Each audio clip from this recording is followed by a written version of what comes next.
কিন্তু আমার সারা জীবনে যে অর্জন সেটা ওরা ধ্বংস করে দিয়ে গেছে। এটা আমি পয়সা দিয়ে পরিমাপ করতে পারবো না এবং আমি কখনোই এটা আর ফিরে পাবো না। যে স্টুডেন্টগুলো এখানে ধরা পড়ছে তারা বলতেছে আমরা এখানে জিম্মি করে রেখেছি। হোয়াট দ্য হেল, আমরা জিম্মি করবো কেন?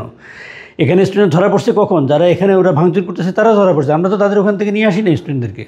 ফটিল আজকে যে ইন্টারভিউটা দিয়েছে এটা প্রচুর মিথ্যা কথা এখানে ছিল।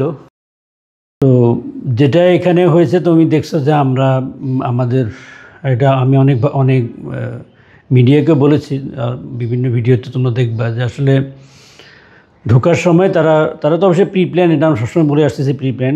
কারণ হলো এখানে ওয়াল ভাঙলো, তারপর গেট ভাঙলো, তারপরে খুব সিস্টেমেটিকলি তারা গাড়িগুলো পোড়ালো, তারপর এর আগে তারা ড্রোন ক্যামেরা দিয়ে অবজার্ভ করলো, করে অ্যাটাকটা করলো। কিন্তু তারা বিল্ডিংয়ের ভিতরে কিন্তু কোনো আগুন দেয় না, আগুন দিয়েছে কিন্তু গাড়ি পর্যন্ত। কারণ বিল্ডিংয়ের ভিতরে তাদের মেন উদ্দেশ্য ছিল তারা এখানে লুটপাট করবে। এটা কিন্তু লুটপাট, আমি এটা 100 টাইমস বলবো লুটপাট।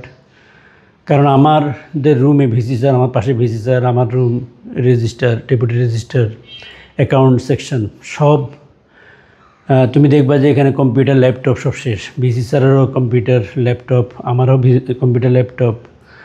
তারপরে এখানে সবচেয়ে আশ্চর্য ঘটনা হলো যত চেয়ার আছে সব নিয়ে গেছে তারা।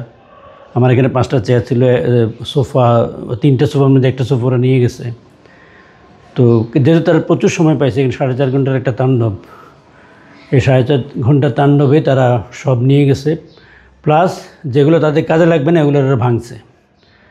তো আমি খুবই আহত আমি বলবো মানসিকভাবে। কারণ তুমি এর আগেও আমার ইন্টারভিউ নিয়েছো, তুমি দেখবে যে আমার স্টুডেন্ট লাইফ থেকে আমি প্রচুর আমার যে ক্রেস্ট আছে যেগুলো আমি অর্জন করছি এগুলো ধরো পয়সা দিয়ে হিসাব করা যায় না।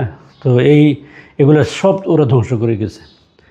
তো এইগুলোর উপর কেন আক্রোশ, একজন স্টুডেন্ট কীভাবে এই জিনিসগুলোর আক্রোশ থাকতে পারে সেটা আমি বুঝতে পারলাম না। আর এটা ভাঙার পিছনে তাদের কী লাভ সেটাও আমি জানি না। কিন্তু আমার সারা জীবনে যে অর্জন সেটা ওরা ধ্বংস করে দিয়ে গেছে। এটা আমি পয়সা দিয়ে পরিমাপ করতে পারবো না এবং আমি কখনোই এটা আর ফিরে পাবো না। তো এটা হলো আমার সবচেয়ে বড় কষ্ট ব্যক্তিগতভাবে। আর এমনিতে একটা ইউনিভার্সিটিতে আসছি আজকে 2.5 বছর প্রবেশি আমি, আলহামদুলিল্লাহ আমরা অত্যন্ত কর্তৃপক্ষের সহযোগিতা, ট্রাস্টি বোর্ডের সহযোগিতা আমরা আলহামদুলিল্লাহ ইউনিভার্সিটিটাকে বেশ ডেভেলপ করার চেষ্টা করেছিলাম গত 2.5 বছর ধরে। আমি ভিসি স্যার বা আমাদের যে টিম আছে পুরো, এবং আমাদের স্টুডেন্টরাও বলেছে যে আসলে আমাদের ইউনিভার্সিটি বর্তমানে আমরা নতুন নতুন ডিপার্টমেন্ট খুলছি, আমাদের ল্যাব ডেভেলপ হয়েছে, আমাদের নতুন টিচার আসতেছে, টিচার আমরা রিক্রুট করছি, তারপরে আমাদের অ্যাক্রিডিটেশনের জন্য আমরা ব্যাপক চেষ্টা করছি। তো সব মিলে আমাদের ডেভেলপমেন্টের কারণে আমাদের এখানে স্টুডেন্টের একটা অ্যাট্রাকশান হচ্ছে। এটা আমার কথা না, এটা অনেক স্টুডেন্ট বলতেছে যে এটা এই কারণে হয়তো এক ধরনের মানে জেলাসি থেকে হইতে পারে এই আক্রমণটা। অনেকে জিজ্ঞেস করছে, আমি জানি না আসলে আক্রমণের কারণটা কি। কারণটা তদন্ত কমিটি বের করবে, কারণটা তদন্ত কমিটি হবে ইনশাল্লাহ, ইউজিসির তত্ত্বাবধানেই হবে, আমরা ইন্টারনালিও করব। তদন্ত কমিটিতে বোঝা যাবে আসলে কেন এই ঘটনাটা ঘটছে। আমি শিওর যে ড্যাফোডিলও করবে। তো আমরা ড্যাফোডিলের সাথে তো আমাদের কোনো শত্রুতা নাই। আমরা তো এর আগে 5টা ইউনিভার্সিটি একসাথে আমরা এমওইউ সাইন করছি, যেখানে ইস্টার্ন ড্যাফোডিল, সিটি, মানারাত এবং এশিয়ান, 5টা ইউনিভার্সিটি জাস্ট 2 দিন আগে আমরা এমওইউ সাইন করলাম। এর আগে আমাদের সিরিজ অফ মিটিং হয়েছে এবং আমরা কোঅপারেশনের কথা বলেছি। এখানকার যে ধরনের প্রবলেমগুলো আছে এগুলো আমরা একসাথে সলভ করে কথা বলেছি। এই জন্য আমাদের কর্তৃপক্ষ, আমাদের শিক্ষক, আমাদের অ্যাডমিনে যারা আছে বা আমাদের যারা ইউনিভার্সিটির সাথে বিভিন্ন পজিশনে ইনভলভ আছে তারা কিন্তু কারোর সাথে কারো কোনো রেষারেষি নেই। এখানে আমরা একসাথে কাজ করছি এবং আমরা একসাথে কাজ করার জন্য ঐক্যবদ্ধ, এখন ঐক্যবদ্ধ, ভবিষ্যতে থাকবো। কিন্তু স্টুডেন্টদের এই বিষয়টাই, স্টুডেন্টদের যে গ্যাপটা, স্টুডেন্টদের যে রেষারেষিটা, সেটা আমরা কীভাবে মিনিমাইজ করতে পারি সেটা আমাদেরকে দুই পক্ষ কাজ করতে হবে। এখানে দুই পক্ষের কাদা ছড়াছড়ি কিছু নাই। আমি মনে করি যে ড্যাফোডিল আজকে যে ইন্টারভিউটা দিয়েছে এটা প্রচুর মিথ্যা কথা এখানে ছিল। সেটা আমি এখন ব্যাখ্যাতে আসছি না, আমরা এটা ব্যাখ্যা দিব পরবর্তীতে।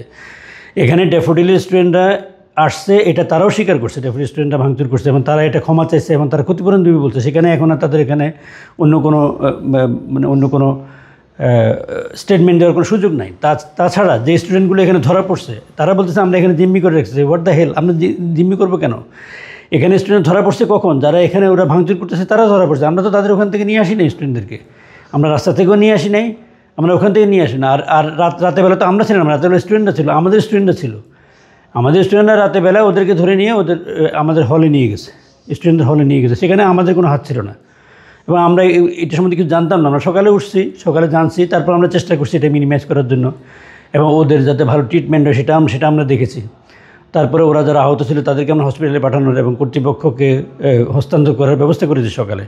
যারা আহত ছিল না তাদেরকে ওরা দিতে চাচ্ছিল না, যে ঠিক আছে আমরা যদি এখন দিয়ে দিই তাহলে আমরা তো মানে ওরা ক্রিমিনাল অফেন্স করে গেছে, আমরা ওদেরকে পুলিশে দেবো বা আমরা ওদের বিরুদ্ধে কোনো অ্যাকশনে যাবো, সেই ধরনের কথাবার্তা স্টুডেন্ট বলতেছিল। কিন্তু সেখানে আমরা পুলিশ কেস না করে ওনারা কর্তৃপক্ষ থেকে ড্যাফোডিল থেকে ব্যাপক লোকজন আসলো, তারা প্রথমে শিক্ষকরা আসলো, পরে কর্তৃপক্ষ থেকে 3 জন আসলেন, তারা এসে আমাদের কাছে ক্ষমা চাইলেন এবং মিডিয়ার কাছে ক্ষমা চাইলেন এবং বললেন যে ঠিক আছে আমাদেরকে স্টুডেন্ট হস্তান্তর করেন। আমরা সুন্দরভাবে স্টুডেন্টগুলো হস্তান্তর করছি পরে দুপুরে পরে, এবং আমরা কিন্তু পুলিশ কেসে জানি তাদের অনুরোধে। তখন পুলিশ কেসে মানে ওই স্টুডেন্টগুলোর আটকায়, কিন্তু স্টুডেন্টগুলোকে আমরা পুলিশে হস্তান্তর করতে পারতাম, এবং সেটা আমরা করি নাই। এটা তারা বলছে, তারা অনুরোধ করছে, যেন আমরা করি নাই।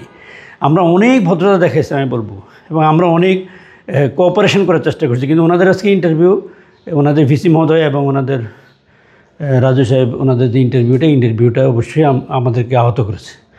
আমরা তারপর আশা করব যে ওনারা হয়তো ওনাদেরকে ডিফেন্ড করার চেষ্টা করবো, এটাই স্বাভাবিক। এই জন্য আমরা আশা করব যে আসলে এই ঘটনার সুষ্ঠু তদন্ত হবে এবং আমরা ক্ষতিপূরণ পাবো। আমাদের ক্ষতিপূরণ লাগবে, কারণ আমার ইউনিভার্সিটি এত বড় ক্ষতি কীভাবে বিয়ার করবে। আমরা এখানে লো কস্ট ইউনিভার্সিটি, আমরা এখানে স্টুডেন্ট অত্যন্ত কম ফিতে পড়াই, তারপর আমরা স্টুডেন্টকে প্রচুর স্কলারশিপ দিই, তাই না? তো সেখানে আমাদের রেভিনিউ খুবই কম, সেখানে এত বড় একটা ড্যামেজ আমাদের মতো ইউনিভার্সিটি বিয়ার করা খুব কঠিন। তো আমি মনে করি যে এই জন্য যে অবশ্যই এটা ইউজিসির মাধ্যমে এবং ডেফিনেটলি আমাদের সহযোগিতা করবে, আমরা ক্ষতিপূরণ পাবো। প্লাস এর পরবর্তীতে যাতে স্টুডেন্টদের সাথে আমাদের স্টুডেন্টদের মধ্যে কোনো ধরনের মানে মারামারি বা কোনো ধরনের কনফ্লিক্ট না হয়, সেই ব্যবস্থা আমরা 5টা ইউনিভার্সিটি মিলে করব। তো এই জন্য আমি যেটা বলবো যে আমাদের মেন প্রায়োরিটি হলো স্টুডেন্ট, কারণ আমরা স্টুডেন্ট নিয়ে কাজ করি। স্টুডেন্ট না থাকলে আমাদের কোনো দাম নাই, আমাদের কোনো গুরুত্ব নাই, তাই না? তো আমরা স্টুডেন্ট নিয়ে কাজ করি, আমরা মনে করি যে স্টুডেন্টের ভবিষ্যৎই মেইন।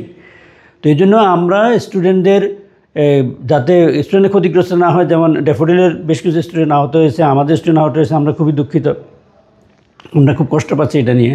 কারণ ওদেরও অভিভাবক আছে, আমার মতো আমারও ছেলে ইউনিভার্সিটি পড়াশোনা করে, এই হিসেবে কিন্তু আমাদের একটা ফিলিংস তো অবশ্যই আছে। এবং আমরা চাচ্ছি যে আমাদের স্টুডেন্টদের পড়াশোনা হ্যাম্পার না হোক, যেটা 2 ইউনিভার্সিটিরই।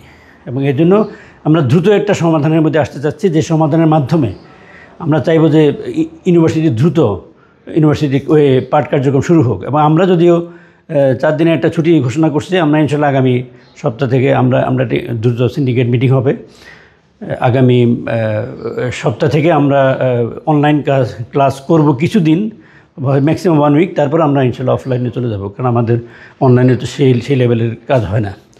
তো এই জন্য আমরা চাচ্ছি যে, এবং আমরা আশা করি ড্যাফোডিলে দ্রুত শিক্ষা কার্যক্রম শুরু করতে পারবে এবং আমাদের স্টুডেন্টরা আবার তাদের ক্লাসে ফিরে আসতে পারবে। যদি এই ধ্বংস থেকে বের হয়ে আসতে আমাদের মিনিমাম 1 মাস লাগবে ফিজিক্যালি, আর মেন্টালি বা সাইকোলজিক্যালি তো আমরা কোনোদিনই এটা ভুলতে পারবো না, কারণ এই ডিমেন্সটা আমাদের সবাইকে একেবারে মানসিকভাবে বিধ্বস্ত করেছে।